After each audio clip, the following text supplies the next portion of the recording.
साथियों राम राम। आज की धार्मिक एवं आध्यात्मिक कहानी का शीर्षक है नवरात्र क्यों मनाए जाते हैं।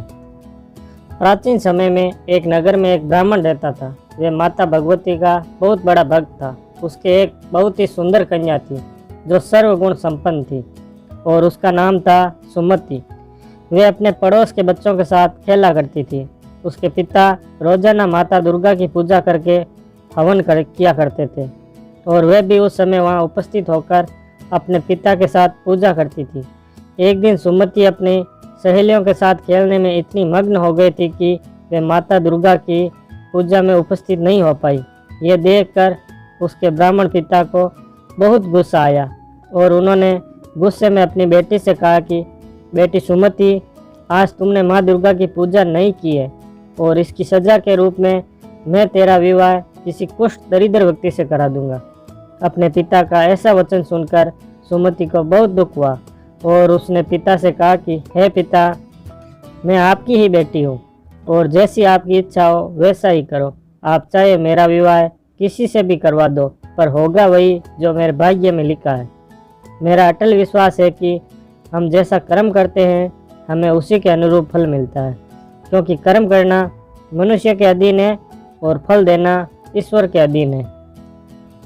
अपनी कन्या के इस प्रकार के वचन सुनकर ब्राह्मण ने गुस्से में अपनी कन्या का विवाह एक कुष्ठ रोगी के साथ करा दिया और बहुत क्रोधित होकर अपनी बेटी से कहने लगा कि हे बेटी, अब तुम अपने कर्मों का फल भोगो और देखते हैं कि तुम अपने भाग्य के भरोसे रहकर क्या कर पाती हो।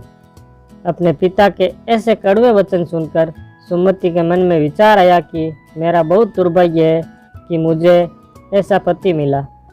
इस तरह अपने दुख का विचार करती हुई वह कन्या अपने पति के साथ वन में चली गई और उन्होंने उस वन में वह रात बहुत ही कष्ट में बिताई।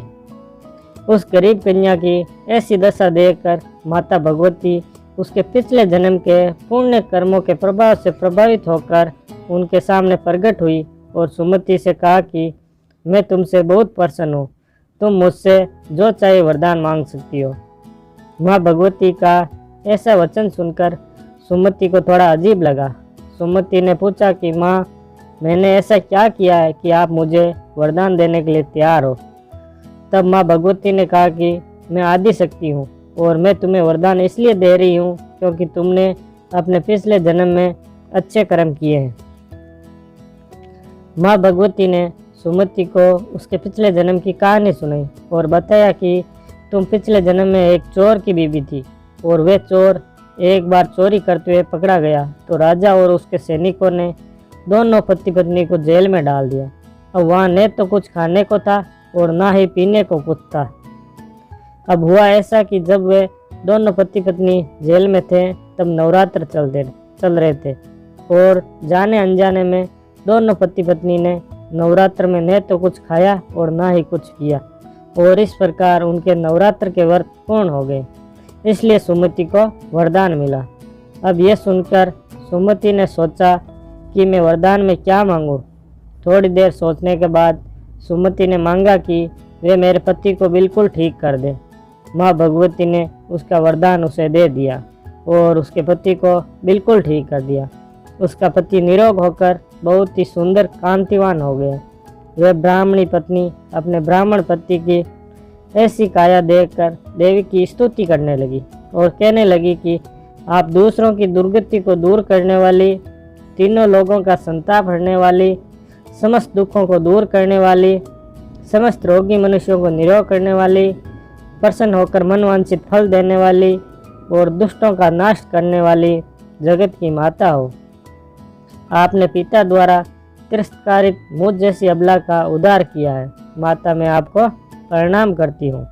सुमति की ऐसी स्तुति सुनकर देवी बहुत प्रसन्न हुई और साथ ही उन्होंने ब्राह्मण पति पत्नी को अति बुद्धिमान, धनवान और कीर्तिमान पुत्र शीघ्र उत्पन्न होने का वरदान भी दिया। इस प्रकार माँ भगवती ने सुमति पर कृपा की और यहीं से नवरात्रि के व्रत की शुरुआत हुई। नवरात्र में माँ भगवती की पूजा का सबसे अच्छा समय माना जाता है। नवरात्र का त्यौहार साल में 2 बार आता है, पहला चैत्र महीने में और दूसरा अश्विन महीने में। दोनों ही नवरात्र शुक्ल पक्ष की प्रतिपदा से शुरू होकर नवमी तक मनाए जाते हैं।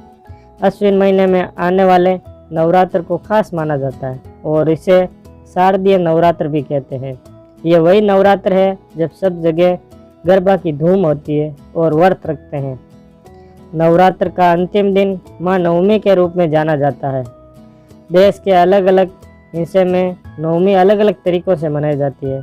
उत्तर भारत में कन्या पूजन नवमी के दिन ही किया जाता है। केरल में अष्टमी के दिन सरस्वती की पूजा होती है, तो बंगाल में माँ दुर्गा की पूजा होती है। साथियों, अगर ये कहानी आपको अच्छी लगी है तो इसे लाइक करें, शेयर करें और इस चैनल को अभी तक सब्सक्राइब नहीं किया है तो सब्सक्राइब ज़रूर कर लें।